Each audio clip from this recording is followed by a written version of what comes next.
You've been waiting for this breakdown. Gus Malzahn at UCF. What are the things that Gus Malzahn ran as the head coach, offensive mind, with the Knights that are going to be coming all the way up from Orlando to Tallahassee? He's Dominic Robinson, lead football analyst for Warchant.com, Warchant TV, and we are looking at here some drive openers from 2021, 2022, with the quarterbacks you were asking questions about. We paid attention. Dillon Gabriel, John Reese Plumlee. We heard you. You want to see those elements ahead of Tommy Castellanos in Tallahassee. Let's look at the beginning here. Dominic breaking down Dillon Gabriel at UCF. Go ahead, man. I'm happy to have you aboard and looking forward to the insights. Yes, sir. So here's the first drive of really the first game of the season, actually, against Boise State. Dillon Gabriel is at quarterback, obviously an incredibly talented quarterback. So it's and very similar to Tommy, very athletic, obviously. And obviously the big difference would be he's left-handed. But right off the bat, we see really a staple of Gus Malzahn's drive openers. You will consistently see him giving his quarterbacks layups, no matter whether it's the most talented guy or, let's say Nick Marshall in 2013. Early in drives, he's going to get his quarterback going. He's going to take completions. People know that he likes to run the ball, so he's going to use an element, here where the running back is crossing the quarterback's face, and then he's going to get the quarterback out on the edge. He's not just going to let you pin your ears back and rush the quarterback on one spot, especially when he knows he has an athlete, which, he typically has. Cam Newton, Jared Stidham, these guys, JRP and Dillon Gabriel that he had at UCF. So just nice, easy completion here, running a flood concept, out to the field and, getting your quarterback going on first down. Now you got an easy second down. You'll notice, one thing I've pointed out before is here's the tempo. They're going formation in the boundary. The ball is set, and those guys are ready to go. Okay, that ball snapped very quickly. That's got to be from when he set the ball. You're looking at probably 4 seconds, maybe less. Okay, that's it's an easy first down. You're still in yardage when you can play with tempo. You're still in yards from guys. Right? It's a really hard to run the ball, especially when you're in better conferences like we are with the ACC. It's going to be tough sledding, so you got to be able to steal yards whenever you can. Again, just easy taking easy completions, layups. These we call layups for the quarterback. If they're going to give it to you, it's easy access. He's going to take it. We're already crossed the 50 in what 4 plays with very little. The fancy Gus Malzahn stuff that you see. We haven't seen any tricks, haven't even really seen any funky formations. One formation to the boundary, but these guys are just stealing. Okay, again, I pointed this out on the original breakdown. There's a shift in emotion with everything. There's going to be consistent pieces moving. Guys have got to be, smart, and then you got to have guys that are versatile that you can move around, and again, when you can do that, when you can shift in motion, it makes it really hard. You see the defense has to communicate a lot of things here, and then you get a jet motion and a H-back or Y that's running it has a wham block here. So he's going to lead up inside and go block the linebacker. It's just really, really tough sledding here for the defense already on this open drive.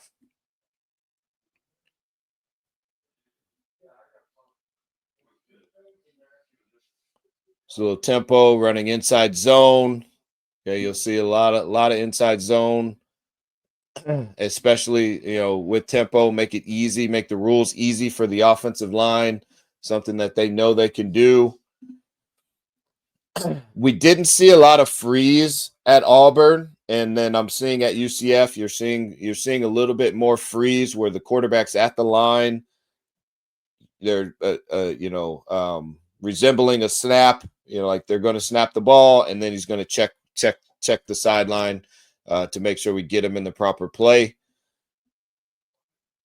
Now, this isn't a designed quarterback run, but this is, again, another staple of Gus's offenses. And, if you ever hear him talk about, his quarterback, and one reason why they went after Tommy, I believe, so hard is elements like this.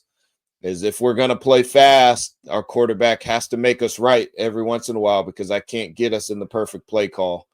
And, here's Dillon Gabriel busting a big play. Easy read. They're in man. Makes sense. Absolutely. Yep. Very easy. Now here, here's where we got all the way down here, and you're actually looking to try to go quarterback run game again. Look at how fast they're going. You see up here. Look at the chains aren't even set over here. Okay, they're going so fast. And they're inside the 10, so the guy just ends up dropping the chains. But those guys are just getting down there. You see this safety is just getting to his spot. He's not lined up. And I believe, I'm really interested to know if he was supposed to throw this ball. When I look at everything here, I see this guy engaged.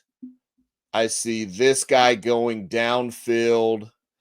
I think he was supposed to just run. And when this guy didn't block, he decided, I'm going to go ahead and throw this. And you can see it's there. But this throw is terrible. Oh, no. Yeah. And it ends up going for a pick 6. Oh, my goodness. Yeah. They did everything right. They did everything perfect. Everything. Oh, my God. Everything. And it goes for 6 after a perfect drive.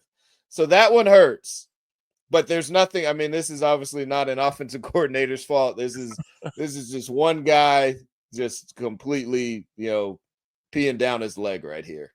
Because that's you couldn't be more open. I mean, I could have my 12-year-old right now throw that ball and to that spot. I'll be honest, that's a plot twist, Dominic. I really didn't know what you were going to do. I thought for sure, because I see it. He's open. I figure it's wide open. Yeah, it ends up being a pick 6. Oh my These God. are the things, man. To be honest, as a coach, you can't get mad at that.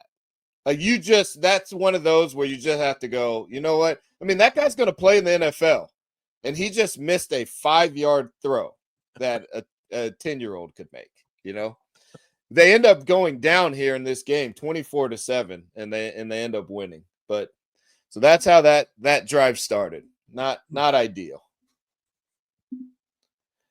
I'm gonna go to the JRP opening drive now. Okay, so now this is the next year. This would be 2022. Opening drive versus Temple, I believe. Again, a consistent staple. Layups on first down. If you're going to load the box, you're going to take away the run. We're just going to take it. We're going to take what you give us. This guy the running back here doesn't help him very much. We don't get a block out wide, but we're going to get a completion. Quarterback's going to see a ball get caught, and we're going to get ourselves on schedule, right away. Okay, this was probably another drive starter. He probably, because he didn't like that first down play, he probably just called his next series drive starter, because he's like, man, that guy should have gotten 4 yards, and he didn't. We missed a block. Guy didn't make a guy miss, so we're just gonna call another drive starter, because this is Auburn 2016. The film that I showed you guys before. This is the exact same concept. They're actually just running smash and, with the sprint out. And this is, again, we're getting off coverage. It's easy access. We are going to guarantee we're getting 5 yards minimum. So we're going to be in a manageable third down. Again, making it easy for my quarterback. This is something that's going to be interesting. to monitor, and I'll show a better example of this later. But UCF went from, they are in, I believe they're in 11 personnel here on this play. On the very next play, it looks like they lined up in 12. They brought this guy in. Mm-hmm. And so now they're in 12. So this guy was already in the game. This guy came in. So when he did that, these guys over here are yelling, "Hey, we got a sub. We got a sub." Not because they want a new person in there, but just to slow down the UCF offense because they know how fast they play. So teams got really good at this, over the last 2 years. And now you'll just see complete full line changes where the offensive line is just walking off the field. Because they have 10 seconds to sub once you sub, and that's that ref standing over the ball.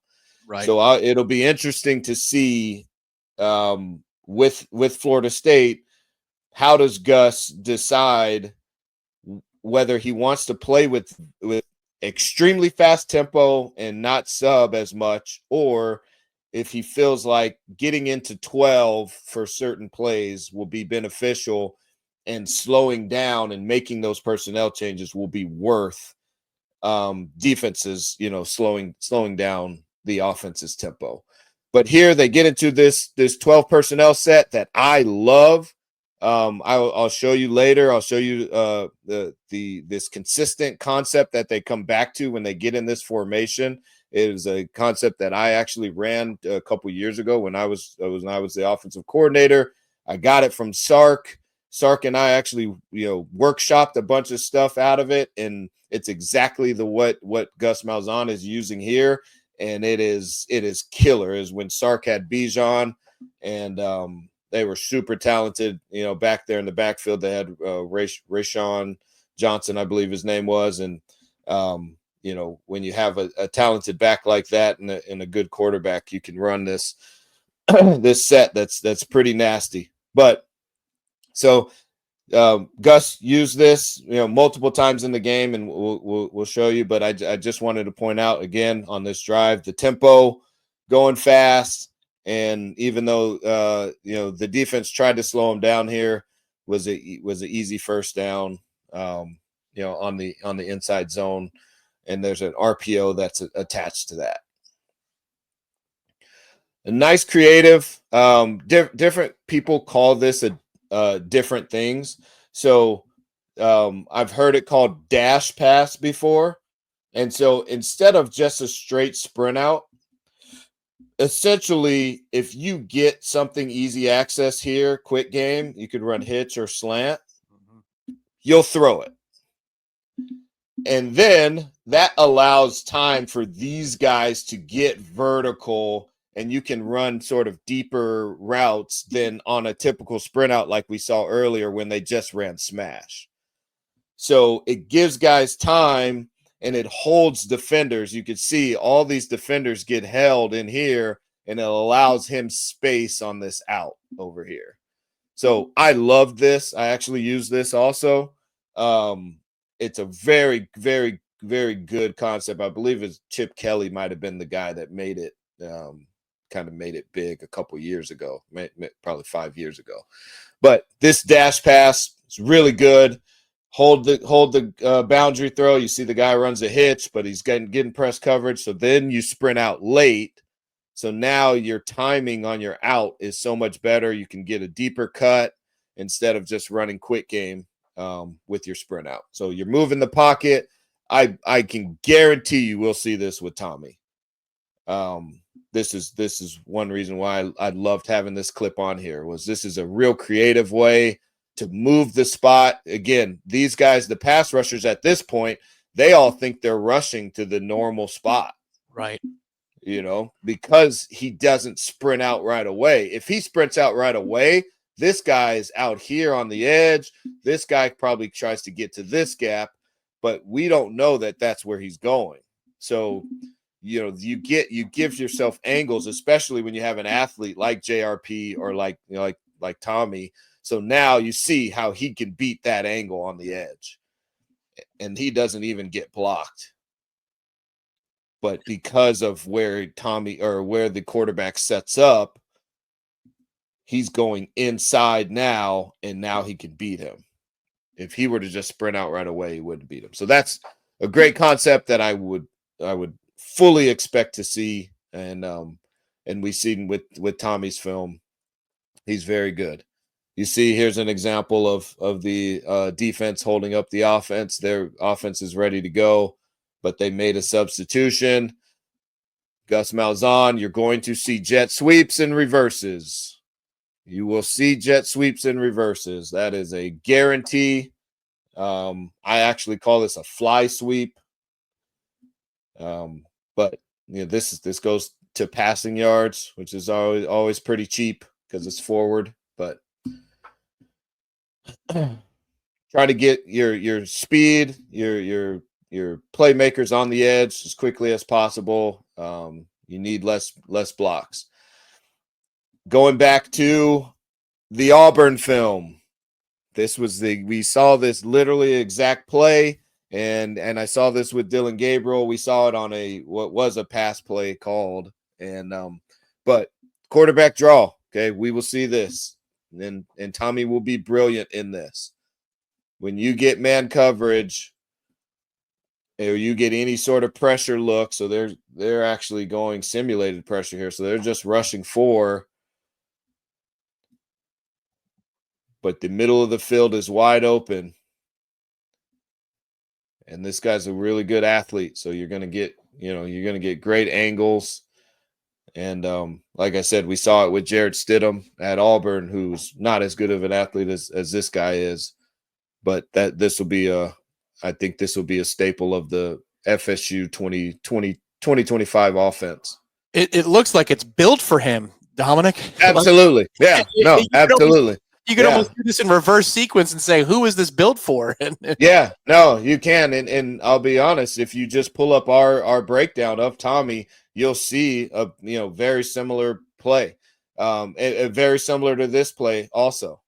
So here, I believe this is a Malzahn, and this is the Malzahn-Norvell, I think, staple, or the Malzahn-Norvell union together.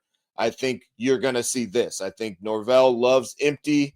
I think Malzahn is more an 11, 12 personnel guy. I think he likes having the Y, or the third gap that the defense has to account for. And I think Mike Norvell, I think he likes the empty stuff. And I think together you're going to get some really cool concepts. We always know we've done countless features on counter, and how much he loves counter, and how much we've run counter over the years. And so you've got a guy, if your best ball carrier is your quarterback, you line up an empty, you spread the defense out, and then you give them an element that they have to account for, jet sweep, and you get a quarterback who's just walking into the end zone. Again, going back to what you said, you talk about something being built for a person. That there's nothing more Tommy Castellanos than quarterback counter out of empty. Because if you play him here and you line up one-on-one here with the guys that we just recruited and the guys that we just brought in, one of them being my son, you have to know that guy is going to win. So if you take this guy and he's thinking about the counter, quarterback counter or draw, then he's going to get toasted. And if he's thinking only about this guy and you try to drop this guy underneath it, then this guy is going to do what he does on this play, which is walk into the end zone. So you're salivating pre-snap at that look. You love it. You know you're scoring a touchdown here. It is guaranteed. And especially once that motion goes and this guy goes, I'm going to add a gap, okay, with this guy and this guy. I'm adding 2 gaps to the play side with my best athlete with the ball, and this guy has to be in man. So there's just nobody to account for him. we have more bodies than what then we have more bodies at the point of attack than what you can account for. So I don't even really need great blocks. Like, you don't see anybody just like mauling anyone. I just got to get a piece of you just based off of leverage. I think an implication, Dominic, as we were getting comments on the message boards, tribal council, or in social media, or even in the YouTube channel itself, well, it's going to be different. He runs different things at UCF. And so, that's the breakdown that I really want to see about what Gus Malzahn is these days. Did you find a whole lot of differences as you're looking at Auburn Gus and UCF Gus? I'll tell you the difference that I see is the cameras are in HD in 2021 and 2022, and they weren't in 2016 Auburn versus Georgia. That's all the difference that I really see. Gus is Gus. His fingerprint is as distinct as any that I've seen. I feel like I could watch his game in black and white without jersey names on it, and I'd be able to tell you that Gus in 2016, 2013, when they won the national title, is the same Gus that was 2021, 2022. What's old is new, and what's new is old. It's the same stuff. It's dressed up differently, slightly. Better jerseys. The jerseys are funky at UCF. They're kind of cool and futuristic looking, that he didn't have at Auburn, but the players, the plays, the plays are the same. I think you saw more fullback centric type stuff at Auburn, and you're in 2022, you just don't really have that player anymore. Like, he doesn't even really exist. And so you're seeing more spread, Y off, Y motion, Y split zone type of stuff, with an athletic, Randy Pittman type body. But to be honest, man, it all looks very similar. And you're seeing, he did have a better athlete in the last two, that Dylan Gabriel and JRP are probably better athletes than Stidham. Stidham was a good athlete, but you're seeing a little bit more quarterback run game. Makes sense. And that's why with Tommy C in town for Florida State, that's what, with this speed and this athleticism from the UCF breakdowns, maybe that plays a little bit more. But it's not like he didn't have Cam Newton, which is its own thing, or Nick Marshall. Nick Marshall is very similar to what we're going to be seeing here. So it's fair to say then, Dominic, that if you were installing something as an undersized but athletic quarterback in Auburn, Alabama in 2016 or 2017, you're going to be asked to do the same things. They could probably have a phone conversation, that quarterback from Auburn back in those days and Tommy Castellanos in Tallahassee today, and they'd be speaking the same language. Absolutely. There's no doubt about that. When I watch these films, that's what you see. So those of you who were yelling at us for, hey, we want to see the new stuff. We want to see the new stuff. I get it. I understand. But I'm telling you, what you saw the footprint. You saw, or I should say, the blueprint. You saw a Gus Malzahn offense. That breakdown is very similar to this breakdown in terms of what he's doing schematically. You're going to see jet sweeps and reverses. You're going to see trick plays, which will show you a couple of the newer trick plays. You're going to see shots. Gus Malzahn, although he's known for running the ball, he will take shots at you. He will take shots to the deep part of the field. He's going to make sure that you account for all of it, not just the line of scrimmage, but 40, 50 yards downfield. You're going to see the quarterbacks getting out on the edge. I mean, these are all of these elements existed, in 2017 that we broke down, and they're still here in 2022, 2023, and I'm sure they'll be here in 2025 with Tommy. Wildcat. There's we got a Wildcat touchdown in this game that we just finished showing. So they're all the same. It's very similar. It's just kind of dressed up differently, and you may have a little bit different body types just because the game has evolved, and he's evolving really well with the game, from what I can see. Layering in football. Now, this is an interesting term. I think I know what it means, but I want to know for sure what it means. That's why we have Dominic Robinson here looking at the All-22. Dominic, you circled this formation a little while ago in the breakdown, and you said, I'm going to come back to it. And now we see that. You've got the 12 personnel out there. But what are we looking at here for the purposes of learning about layering in Gus Malzahn's offense?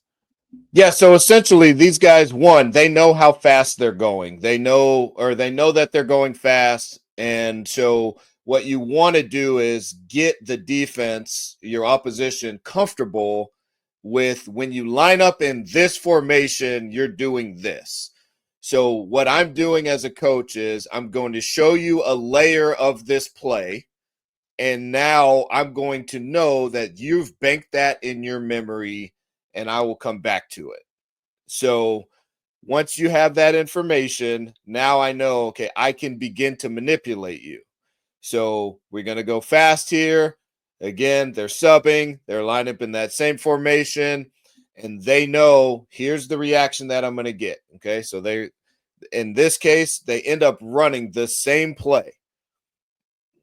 All right, so we just saw they got a first down. That was play 5. This is now play 13. So they're, 8 plays later, 7 plays later, they run the same play, and they end up getting gashed. Give up a touchdown. Down to the 1. So typically you would think, okay, either that play is done or maybe we'll come back to it. But you're going to think it's the same element. Well, my best player is actually the guy handling the ball. So the defense has now been coached up to take away the thing that gave up a touchdown. I have a layer of this play where I don't have to hand it to that guy. So this is just the RPO. Like, I don't know for sure if when he gave that inside zone, whether he was reading it or not. That's one thing that you kind of never know. You can kind of just watch the quarterback's eyes to see what is he looking at when he hands it off. But here for sure, he's obviously reading it. And he's just watching number 9. We're not blocking number 9. And if number 9 comes to me, I hand off the ball. If he's running in front of me or away from me, I don't hand off the ball. Now, this guy is on what's called a bluff. So you bluff the end. So you're bluffing number 9. And now he's supposed to come up. And if this guy just makes his block, you've got yourself a really nasty play. Right here, JRP has to make this guy miss. And that just slows him down just enough that now the safety can get a hold of him. It's still a good football play. It could have been a big one. I'm sure when he called it, he probably felt like, man, we got a really big play here. They're definitely going to squeeze on that dive because we've now gassed them for a 50-yard or 60-yard run. So when he squeezes, JRP is going to pull. He's a great athlete. We're going to get him out in space and get ourselves a big play. So that was play 21. The thing that I love about Gus, if a play works, if a play is good, he's going to run it again. This play 22. They run it again. It's second and it's second and short because JRP got tripped up on a guy that should have been blocked.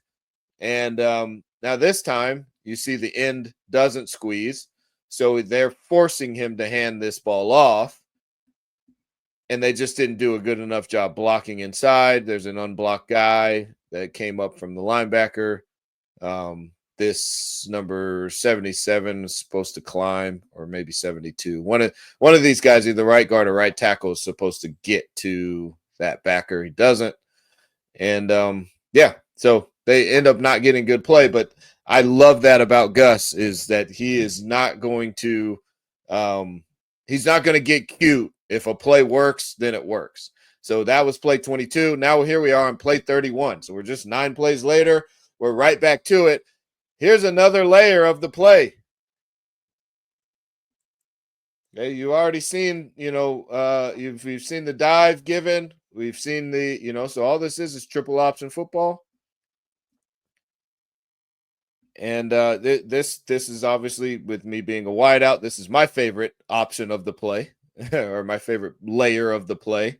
And I always, we made a living hitting this rail right here, because when this fake goes in here and the quarterback is here, this guy is in serious conflict.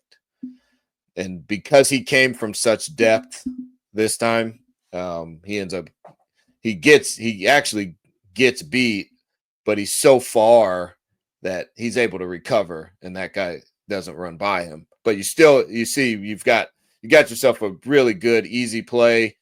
And they're running one play. They've run it now 5 times within probably 15 plays or so. And it's just one play, but there's so many layers of that play that you can't really stop it. There's nothing you can do. It gives me hope as a fan, because when you're trying to install new concepts, and I understand that they're cousins, you've used that analogy before, that Norvell and Malzahn are basically cousins, but you need to be ready for Alabama, in week 1. So I like that you can learn so much from one base formation. That feels to me from the outside, Dominic, correct me if I'm wrong, that makes the learning curve a lot more manageable for game 1 under a new coach. Incredibly, and again, going back to what I said earlier about Malzahn creating layups for his quarterback, it's a layup for the quarterback. I know I'm going to catch this ball. I'm going to look at number 9. If number 9 is crashing down in here, I'm going to pull it and I'm going to run it myself. If number 9 is staying here at the line of scrimmage and I have no pressure, I'm going to pull it and I'm going to run it myself. And then if I've got somebody open downfield, I'll just give them the ball, and that's a handoff for him.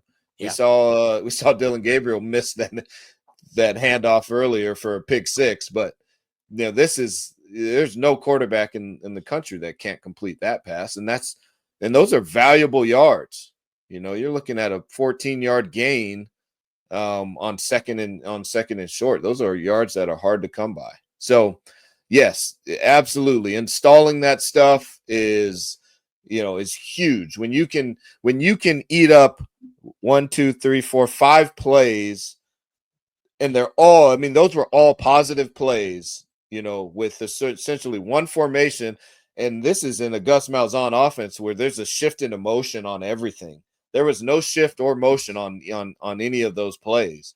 And when you can just line up, you can go fast as you want, especially if you don't have to sub personnel. If you can do that with your base personnel, then, and that's what we talked about off air, when you have someone like Deuce, you can be in 11, 12, and 10, but have the same people, because a Randy Pittman body and a Deuce Robinson body, both are vertical threats that can run and move, but they're big enough that you can line them closer to the line of scrimmage where there's other big bodies and they're not going to get tossed around.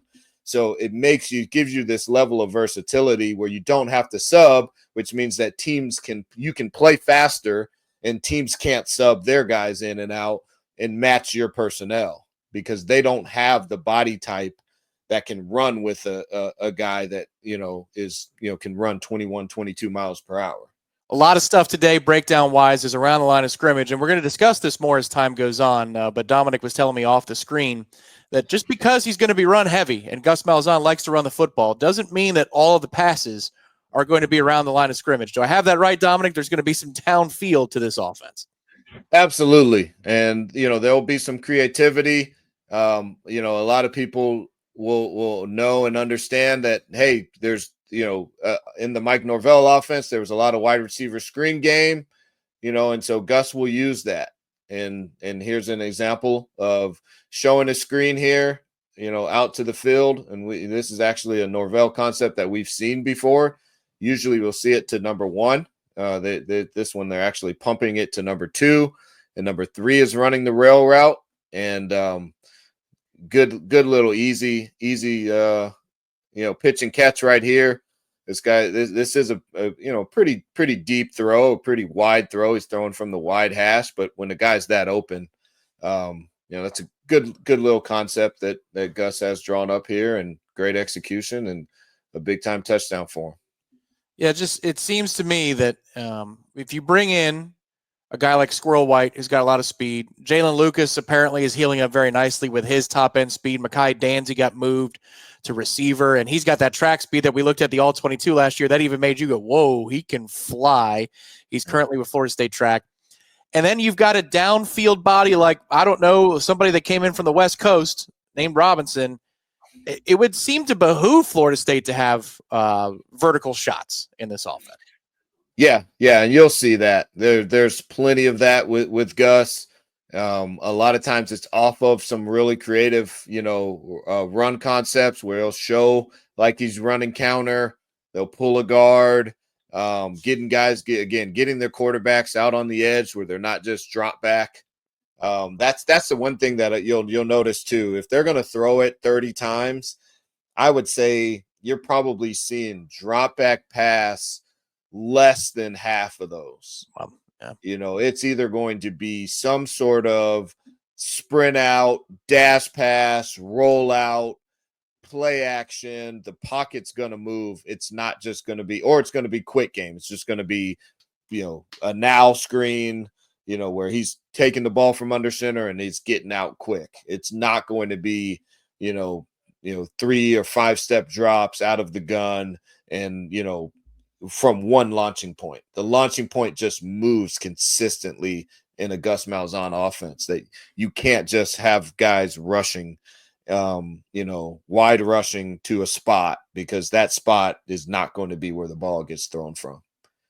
We hope you enjoyed today's breakdown of Gus Malzahn's offense. As you can tell, and Dominic said, that fingerprint stays the same. He might be putting that fingerprint in ink in different places along the map, in different places in time, but Gus Malzahn has some staples that you can expect to see this fall at Florida State as the Florida State Seminoles open the season with the Alabama Crimson Tide. But what about the defensive side of the ball? Coming soon, a breakdown on Florida State's new defense with new defensive coordinator Tony White bringing several of his assistants from Nebraska down to Tallahassee. I know, Dominic, you have a history with Tony White. You know him. So we're going to get some more great knowledge here in the near future on the channel as to what Florida State can expect defensively moving forward.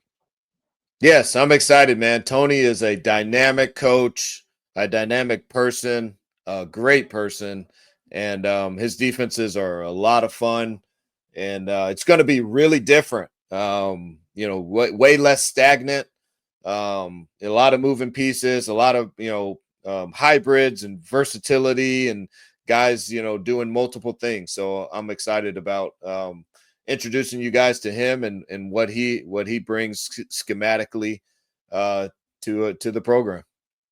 We hope you enjoyed this video today. As always, we'll link you to the previous videos in this installment so you can take a look at Gus Malzahn. If this is the first time you've seen us on Warchant TV, do us a favor, hit the like button underneath the video, subscribe to the channel. It's absolutely free.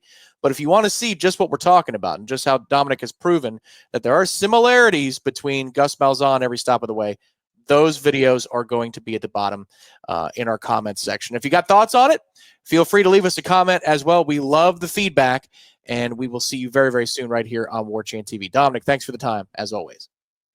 Go Noles.